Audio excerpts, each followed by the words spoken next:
Okay, hello. Welcome to mathematical statistics class. I'm King from the School of Public Health. Today, we are going to learn Chapter 10. Before start our new chapter, let's review what we learned last class. So now let's do some exercise first. Two lots of rats were fed diets containing different amounts of protein. The weight gains between 24 and 64 days of age are as follows. Could the two lots have come from populations with equal mean? Here, the purpose for the study is to compare, is there any difference between the two lots? So, all the data we needed are shown in the table. So, how can I solve the question? Last class, we have learned the methods of statistical inference for two samples. And here in this question, we can find that this is plot 1. This is plot 1 and this is plot 2. So we have two groups and they can be considered as two samples. That means this is sample 1, this is sample 2. So we need the method for two samples statistical inference. And here, the purpose of the study is not to calculate the 95% confidence interval for the mu. So it must be to compare and identify the difference between the two populations. So we can know that we need to use the method of hypothesis test. Okay, so here is a question about two samples hypothesis test. And we know that for two samples hypothesis test, we have already learned two methods. The first one is paired sample t-test, and the second one is independent samples t-test. So we need to choose one from the two. So which one can we use in this question? Yes, we need to use independent sample t-test. But why? Because we said that if the question is paired N1 and N2, the sample size of the two samples must be the same. Yes. So in this question, we can find that N1 and N2, they are different. They are not the same. So it's not paired design, pair-matched design. So it must be completely randomized design. So we can get the independent samples t-test. So we need to use independent t-test. And we list all the given informations here. We can use the original data to calculate the x bar and s of the sample. So this is x bar and s for sample 1 and its corresponding N1. This is the results for sample 2. And the rest of things are just follow the procedure of the hypothesis test. So in step 1, we need to make the statement, or to say, establish the statement of hypothesis. H0, because this question, we use independent samples t-test. So H0 should be mu1 equals to mu2. HA should be mu1 is not equal to mu2. Alpha equals to 0.05. Step 2. First, we need to calculate the DF, namely nu. And we have already known that the formula for DF is N1 plus N2 minus 2. So in this question, the answer to DF is 16. And next one, we need to calculate the T value. And we have mentioned that the formula for T value is difficult to calculate. So here, we just put all the numbers into the formula and get the answer. We find that T value is 21.04. So we need to find a standard T value from the table A2 with two-sided alpha and its corresponding nu.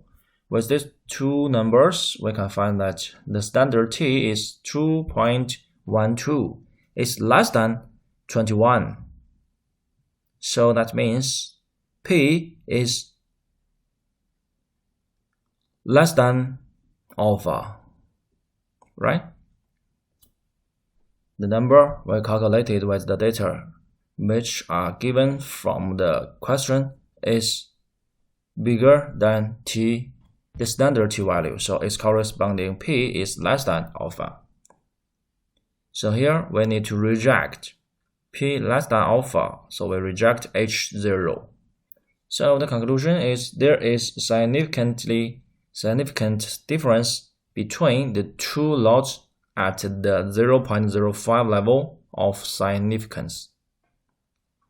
So that is the answer to the question. Okay, next one.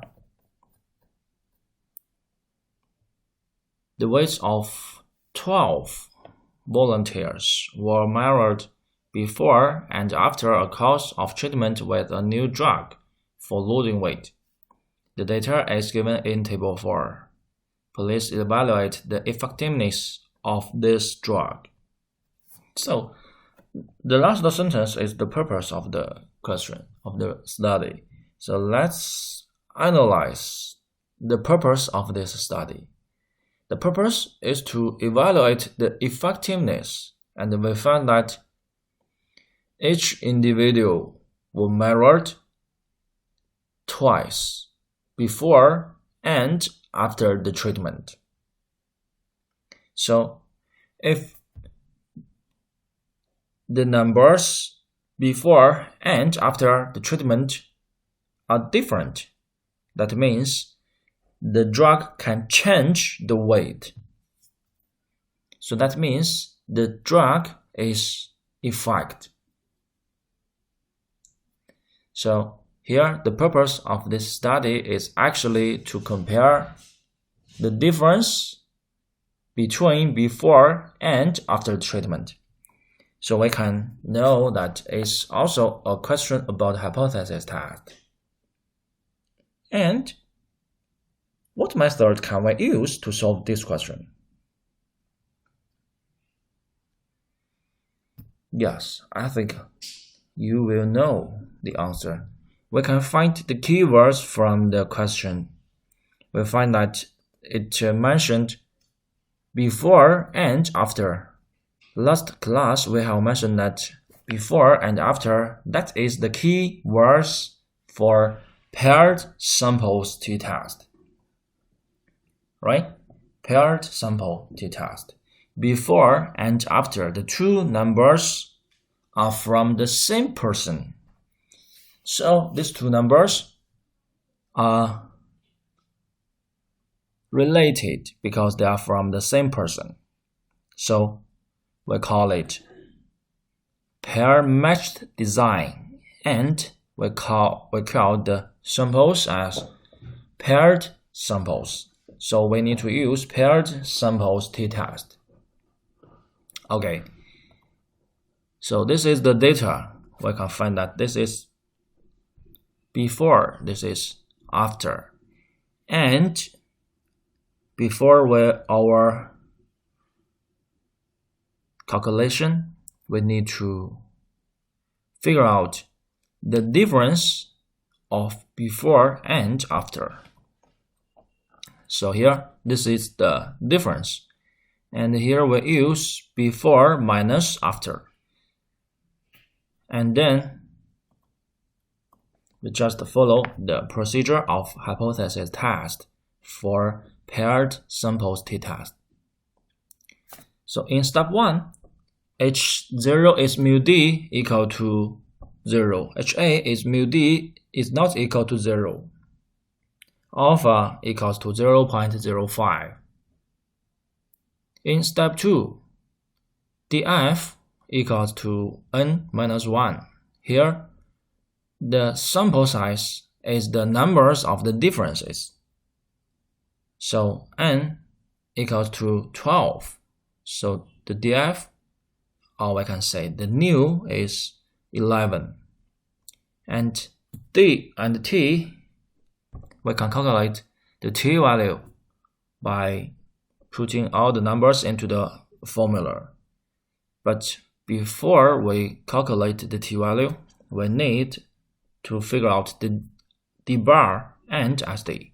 Last week we have mentioned how to figure out the d bar and SD. So after we doing that, we just put all the numbers into the formula, and then we can get the answer of the t value. So in this question, t value is 0.58. And with the two-sided alpha and df, we can find the standard t value from table A2. And the standard t value is 2.201. It's bigger than the absolute value of t value, which we calculated with the data given in the question. So that means its corresponding p is bigger than alpha. So we cannot reject H0. So the conclusion is the differences is not significantly different between pre-treatment and post-treatment at the 0.05 level of significance. Okay, so that's what we have learned last class. Now, let's start today's class. Today, we will talk about chapter 10. It's a new method for hypothesis test. So please notice that this is a method for hypothesis, not for estimation. So it's none of the business with the 95% confidence interval. It's just used for hypothesis test. So the name of the method is analysis of variance. Most oftenly, we use the first characters to represent the new method, so we can call it Anova. And in some books, it was called as F-test. F-test. So you will notice that in Z-test, the test statistic is Z value. In T-test, the test statistic is T value. So this method is called F-test. That means the test statistic is f value. So we can call it f test, or we can call it Anova.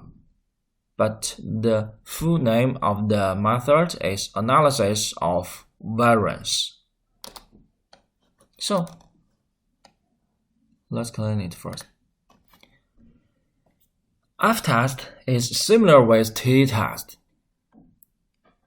So do you notice that in chapter 1 we have mentioned that all the data we used in medical statistics can be divided into 3 types. The first one is numerical data, and the second one is categorical data, and the third one is the ordinal data. So till now, we have learned 4 methods of hypothesis test, including z-test, one sample z-test, and one sample t-test, and paired samples t-test, and independent samples t-test. We have learned these 4 methods, and actually all of these 4 methods are used for numerical data. So F-test is the same. So F-test is used for numerical data. For ordinal data or categorical data, we have the other methods of hypothesis test.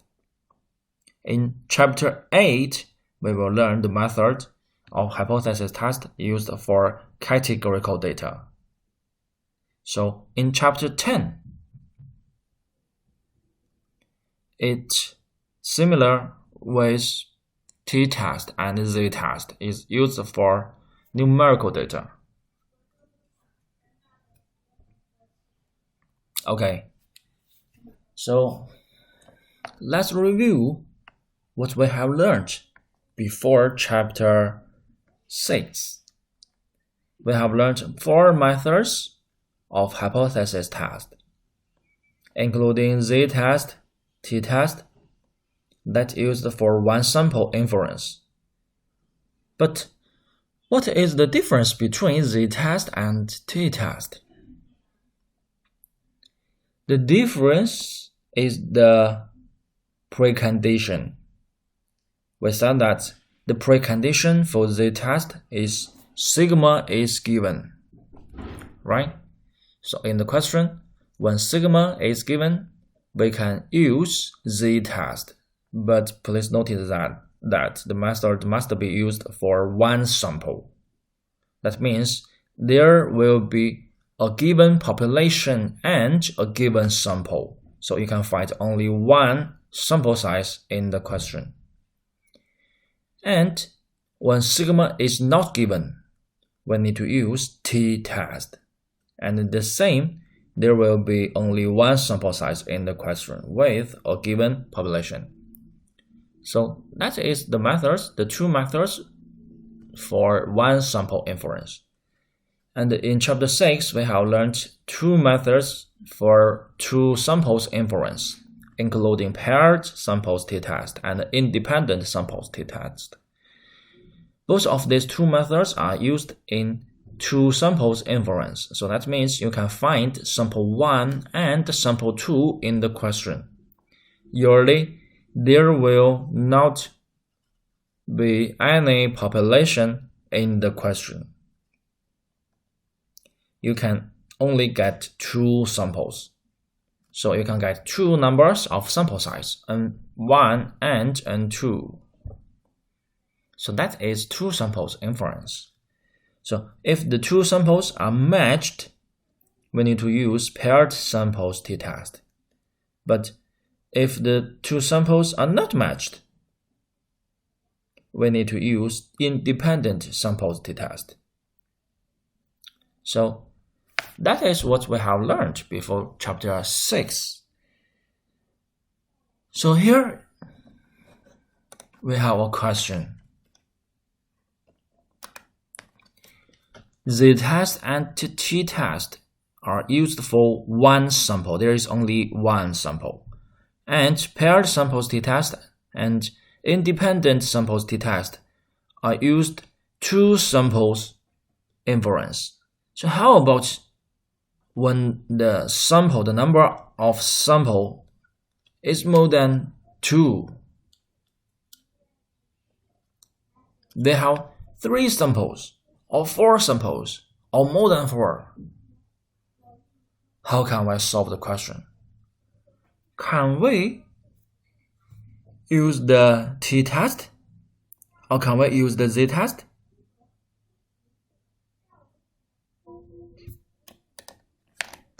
Okay, here I will explain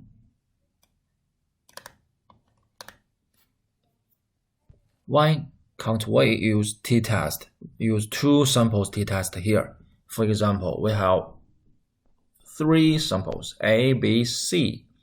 We have 3 samples here. And there is no relationship between any 2 of the 3 samples. So that means all of the samples are independent from the others. Okay, so if there is no group C, there is only group A and B, we can use independent t-test. But now the question is there any difference among these 3 groups? So if we use 2 independent samples t-test, we need to do the comparison for 3 times. The first one, we need to compare A versus B. And the second time, we need to compare A versus C. And the third time is B versus C. We need to do 1, 2, 3. We need to do the hypothesis test for 3 times. And each time we need to establish H0 and HA and set a number of alpha. And we need to calculate the T, and then according to the p-value, we can decide to reject or not reject. So in each time of comparison, we need to do these things. But here is a problem. So let's think about it. In a hypothesis test, when we reject the H0, please notice that we reject the H0, this result is based on the data of the sample, right? According to the data of the sample, we figure out the test statistic. And based on the statistic, we decide to reject or not reject. But we have mentioned that the sample is only a small part of the population. So from the same population, if we change the sample, we change the individuals including in the sample, the data can be changed too. So your test statistic can be changed too. And finally, our decision may be changed, right? So from the population A, we choose sample 1 and we reject the H0. But from population A, we choose another sample 2. Maybe we cannot reject H0. So that means the conclusion of the hypothesis test is not completely right. It can be wrong, but the probability is small, right? Okay, so what is the probability when we reject H0? When we make a mistake, when we make an error. That means what is the probability for us to make a wrong decision of rejecting H0? What is the probability? The probability should be equal to the probability of rejecting H0. Right? That means the probability for rejecting H0 is alpha. So that means we have the probability of alpha to make a wrong decision when we reject H0. So that is the probability. So that means the conclusion for any hypothesis test is not completely right. It can be wrong, and the probability for the wrong answer is alpha. Okay, so now let's think about it. For each time of hypothesis test, we can have the probability of alpha to make a wrong decision of rejecting H0. And now let's go back to the question. We have A, B, C, 3 groups, and we need to do 1, 2, 3 comparisons, A and B, A and C, and B and C. So here we said that for each hypothesis test, when we reject at the H0, we may make a wrong decision, we may make an error. So the probability for the error is alpha. So let's think about it. Here, in the first time of comparison, in the first time of hypothesis test, the probability for the error is alpha. So the probability for us to make a right decision, the probability should be 1 minus alpha, right? Okay, so here, for the second time of hypothesis test, the probability for making an error is still alpha. And the probability for not making an error is still 1 minus alpha. And in the third time, it's the same. Right? Okay, so here, at the same time, we do the hypothesis test for 3 times. So the probability for us to make an error in any one of the 3 hypothesis tests, the probability should be 1 minus alpha times 1 minus alpha times 1 minus alpha. That is the probability for us to not make an error in 3 times of hypothesis test. So the probability for making an error in 3 times is 1 minus. So you will find that the probability for making an error, this number, is actually more than alpha. We find that in each hypothesis test, the probability of the error is equal to alpha. But if we use the independent sample t-test for 3 times, the probability increased. So that means we have more probability to make a wrong decision. So this method is not useful. We cannot use the independent samples t-test for 3 times to solve the question. We need a new method. So what is the new method?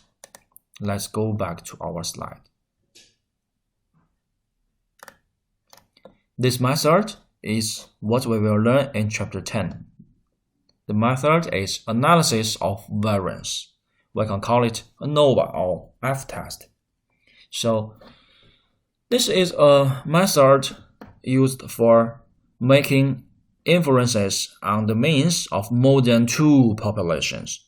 So we can find that Anova is used for identify the difference among more than 2 groups.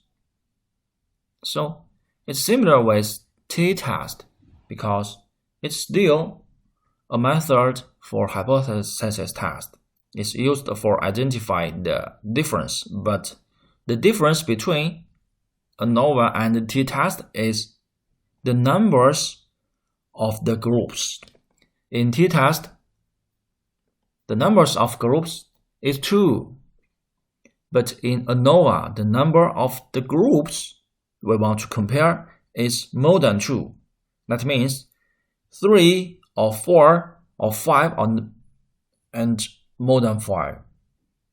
You can use Anova, but actually, if the number of the groups is 2, Anova and t-test are useful. They are the same if there are 2 groups. But if there are more than 2 groups, we have 3 or 4 groups, we can only use Anova. But please notice that if there are 2 groups, usually we use t-test because that is easy to calculate. For the Anova, the calculation is too difficult. So most oftenly, we do the calculation in Anova by using the calculator or by using the computer. You can hardly calculate in hand in Anova test. Okay, so here we have already know Anova is used for comparison of more than 3 groups. So let's think about the null hypothesis in Anova. We want to test the null hypothesis that the treatment has the same mean effect, for example. And if there are 3 groups, the null hypothesis. What is the null hypothesis? Let's think about it in t-test, what happened in t-test and z-test. In t-test and z-test, no matter 1 sample or 2 samples test, we will find that H0 should be equal. A equal to B, mu0 equal to 0, mu D equal to 0, mu equal to mu0, mu1 equal to mu2. So in all of the methods, H0 should be equal, right? That means H0 means all of the groups are the same. There is no difference. So it's the same in Anova. H0 is still, there is no difference. All of the groups are the same. But here we have more than 3 groups. For example, we have 3 groups, 1, 2, and 3. So H0 should be mu1 equal to mu2 equal to mu3. And how about HA, the alternative hypothesis? What is the HA in Anova?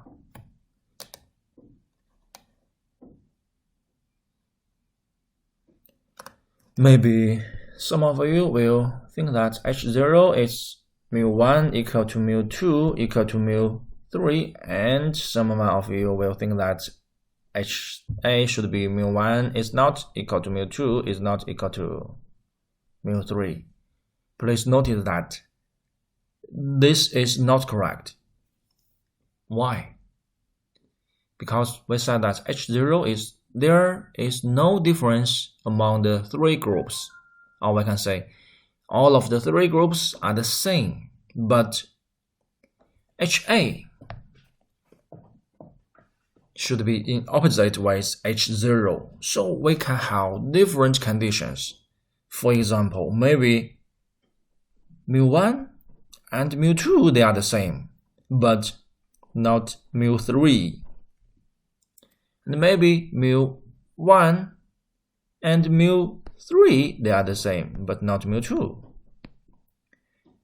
And another one, mu2 and mu3, they are the same, but not mu1. Plus the first condition, mu1 and mu2 and mu3, all of the three groups are different. So we have 4 conditions. This is only for 3 groups. If we have 4 groups, the conditions are more complex. So how can we describe H0 in a simple words? We can say that HA is at least one main differs. So if all of the 3 are different, or there is only one in the 3 groups is different from the others, we can call it at least one main differs.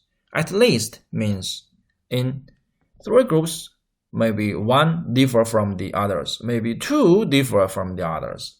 So 2 differ from the others, that means all of the 3 are different, right?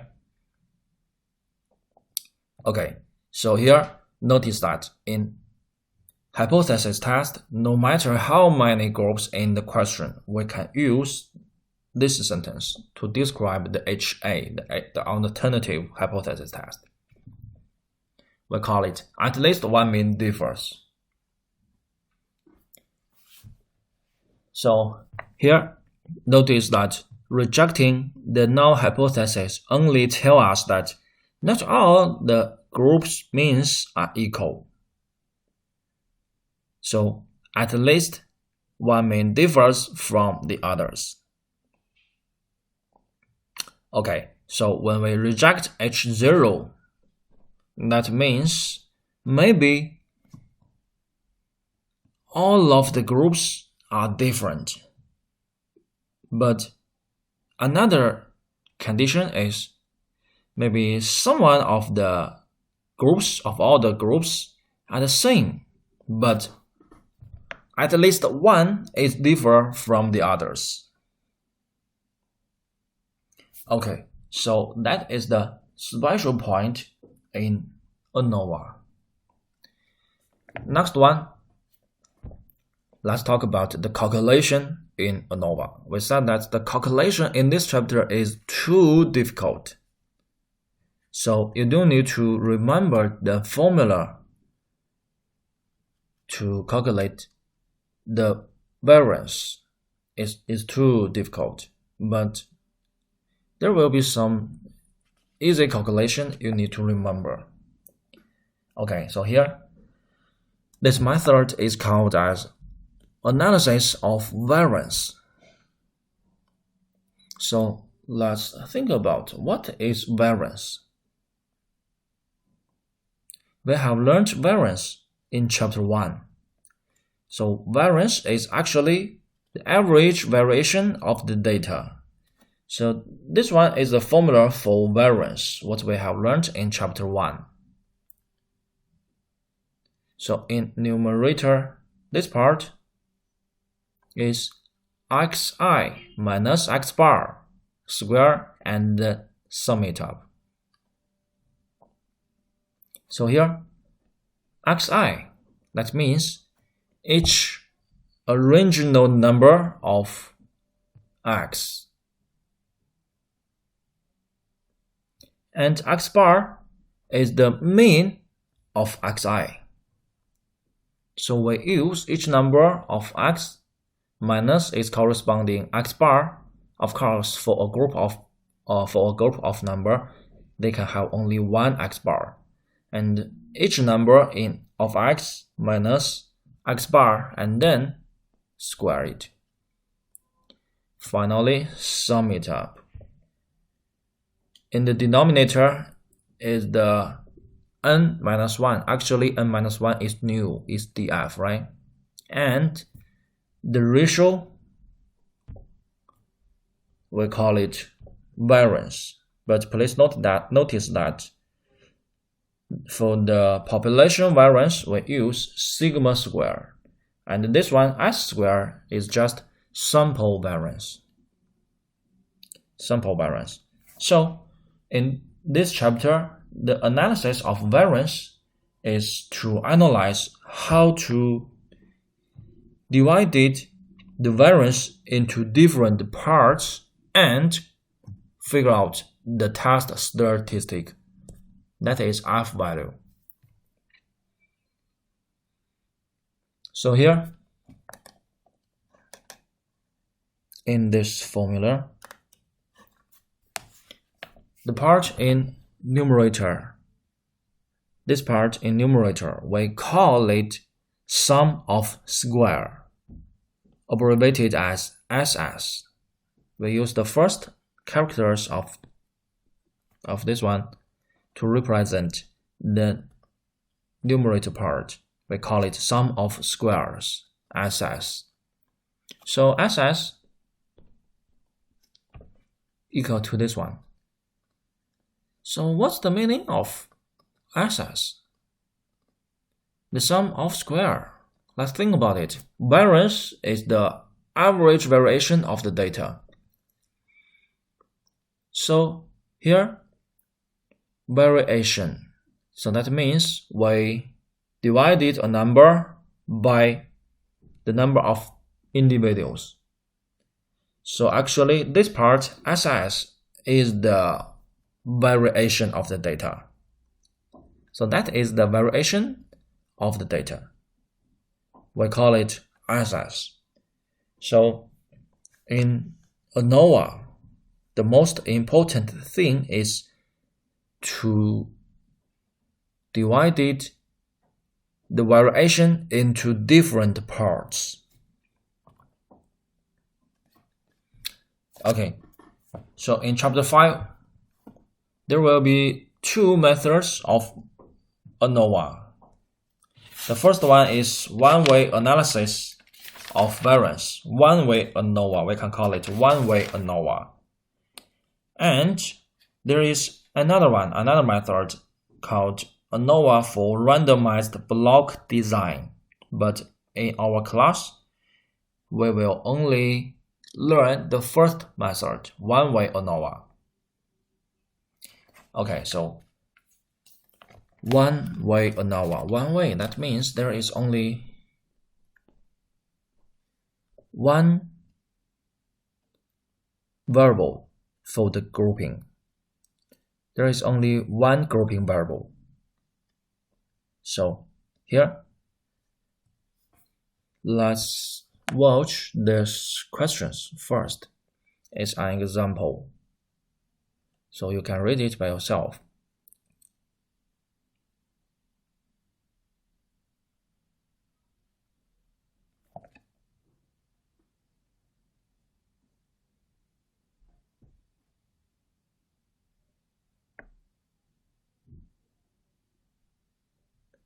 Okay, so here, in this question, we can find that there are 15 patients in this study, 15 individuals in this study, and we can find that we divided all of the 15 individuals into 3 groups, group 1, group 2, group 3, and different therapies in different groups. So we call it one way. That means we divided the individuals into different groups based on only one variable. That variable is the therapy. According to their therapies, we divided the patients into different groups. So we can find that there are 3 levels of the therapy. So level 1 is therapy A, level 2 is therapy B, level 3 is therapy C. So we can call it one-way ANOVA. And here we will find that in this question we have 3 groups, A, B, and C. So now we can know that we cannot use the independent t-test to identify the difference between among the 3 groups. We can use ANOVA. So how can we do that? We need to know how can we divide the sum of square, the variation. So let's think about it. First one, in each therapy, we can find the sample size is 5, they are the same, and the total sample size is 15. And we can calculate the x bar for each group. Group 1, x bar is 3.6. Group 2, x bar equals to 2. Group 3, x bar equals to 1. And we can calculate the x bar for all of the numbers. No matter the original number is belonging to which group, we just put all the numbers together, put all the original numbers together, and we can figure out the x bar for all of these 15 numbers. And we found that the x bar is 2.2. That is the mean for all of the original numbers, right? Okay, so here, now we found that x bar, all of the 3 x bars for each group are different. That means there will be variations between different groups. And we can also find that each original number in the 3 groups is different from this x bar, 2.2. So that means all of the numbers can cause the variation. Okay, so here, let's learn the basic logic of ANOVA. The basic logic of ANOVA is partitioning the total variation into components of variation due to the treatment effect and variation due to random error. Here, the treatment effect is the variation among groups. We can call it among groups variation. And the variation due to random error is the error within group variation. Okay, so that is the basic logic of ANOVA. So we can find that the key point is to partitioning the variation into different parts. At least there will be 2 parts. The first one is among groups variation. This part can represent the effect of different treatments. And the second part is within group variation. And this part is caused by random error. Okay, let's take a break.